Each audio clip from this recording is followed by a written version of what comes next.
Halo, Halihopa. Nah, di sini saya akan memberitahukan tips-tips dalam mempelajari bahasa asing, khususnya bahasa Swedia, ya kan? Nah, yang pertama itu adalah niat. Ya, kita ada ngasih niat untuk belajar bahasa ya, tersebut, gitu ya kan, bahasa Swedia. Nah, kemudian juga tujuan. Jadi niat itu berbarengan sama tujuan. Jadi kita niatkan, ya kan, kita ikhlaskan seperti itu. Ya, kita anggap aja itu adalah sebuah buah motivasi. Kemudian kita tujuan untuk belajar bahasa Swedia itu apa? Ya gitu, atau bahasa asing itu apa? Ya kan, apakah untuk pamer, apakah untuk bisa, atau untuk koleksi bahasa asingnya, atau ingin ke Swedia, atau pengen cari cewek Swedia dan lain sebagainya. Itu ada tujuannya.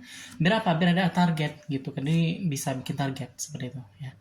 Nah, kemudian juga menggunakan metode-metode yang mudah dipelajari gitu. Nah, di sini saya akan memberitahukan gambaran gitu ya kan.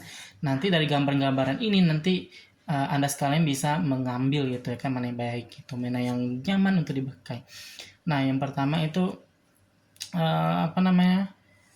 Ini apa namanya istilahnya kayak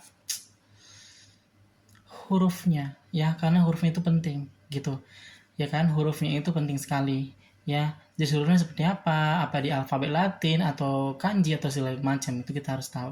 Kemudian pronunciation-nya atau cara pengucapannya itu penting gitu ya kan. Karena kan ada beberapa huruf yang berbeda, bentuknya juga beda, cara bacanya juga beda. Nah, itu juga kita pelajari juga. Nah, kemudian juga selain itu dialek, ya itu dialek juga boleh, nggak apa-apa. Ya, karena kan uh, beda dialek standar sama dialek yang lainnya seperti itu. Di Swedia itu ada beberapa dialek, memang ada dialek selatan atau utara itu berbeda seperti itu. Nanti saya juga akan kasih tahu, ya kan? Nanti perbedaan di mana gitu, bukan sekarang ya nanti.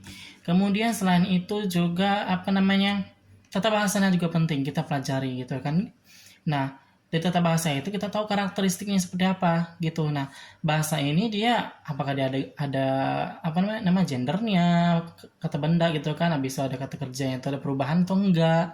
Kemudian juga apa namanya dalam situasi tertentu tuh apakah dia ada perubahan tuh seperti apa? Karena beda bahasa beda perubahannya seperti itu.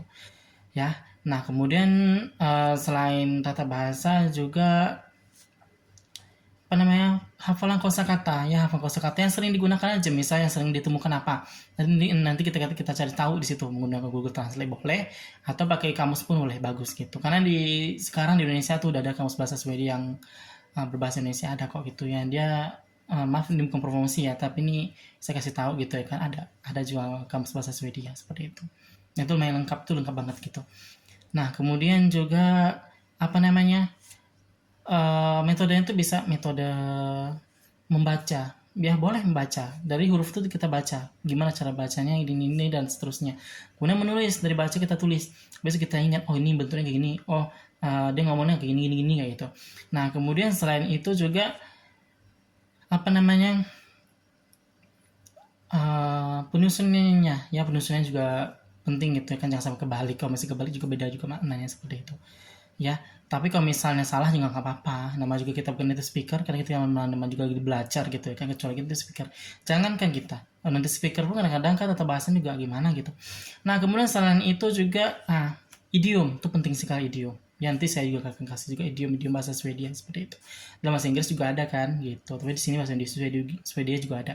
Idiom tuh kayak apa namanya, kayak kosakata atau frasa ya, frasa yang mana itu dia bukan mana aslinya, jadi dia itu dengan menggabungkan satu atau dua kosakata ya kan, itu nanti dia apa namanya akan membuat makna baru seperti itu. Contoh kalau dalam bahasa Indonesia itu kayak kambing hitam, ya secara makna sebenarnya kan kambing warna hitam kan, tapi kalau misalnya secara istilah atau idiomnya, nah itu artinya kan orang yang dituduh, nah kayak gitulah kira-kira ya kan. Di Swedia juga ada seperti itu.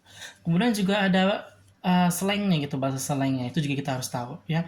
Berapa meskipun kita fasih bahasa Swedia, tapi kalau misalnya kita nggak tahu slangnya, kita juga bingung dia ngomong apa, padahal itu slang dia apa namanya dia bilang seperti itu ya gitu.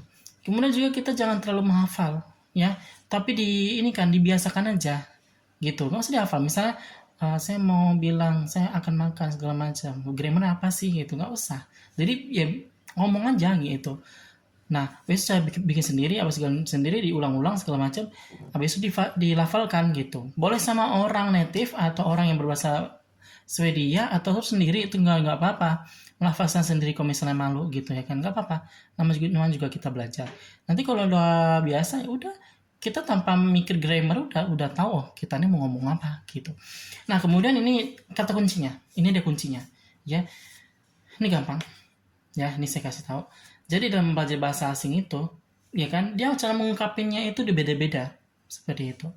Misal orang Indonesia ngomong apa namanya, contohnya apa ya, buku, ya udah ini buku gitu, ya udah ini buku. Tapi orang Inggris beda, this book gitu ya kan. Nah kalau misalnya bahasa beda kan their book gitu. Nah kayak gitu aja sebenarnya, cara mengungkapin ini kan beda-beda seperti itu, padahal intinya sama dan nunjukin gitu, nunjukin salah sesuatu seperti itu. Nah itu yang kita pelajari seperti itu ya, nanti lama-lama kan bisa kok gitu ya. Kemudian juga bikin target ya, bikin target seperti itu, jangan terlalu dipaksaan juga, yang penting bawa enjoy aja seperti itu ya. Misal kayak aduh gimana ya, susah banget ini banyak kosakata, nggak usah pusing-pusing. Namanya kita belajar pasti dari bawah dulu ya kan, karena ada levelnya A1, A2, B1, B2, ada juga seperti itu. Ada juga tes kemampuan bahasa Swedia seperti itu sebagai syarat untuk jadi kewarganegaraan ya. Kalau misalnya nggak, bukan di kewarganegaraan masih Indonesia gitu, masih paspor Indonesia, itu nggak usah, nggak apa-apa, tapi setidaknya bisa seperti itu. Tapi tenang, di Swedia itu dia ada, mereka juga menggunakan bahasa Inggris ya, bahasa Inggris itu bahasa kedua mereka ya. Kalau misalnya kita menggunakan bahasa Inggris mungkin ngerti gitu ya, bahasa Swedia itu bahasa utamanya seperti itu ya. Gitu aja sih. Oke, semangat.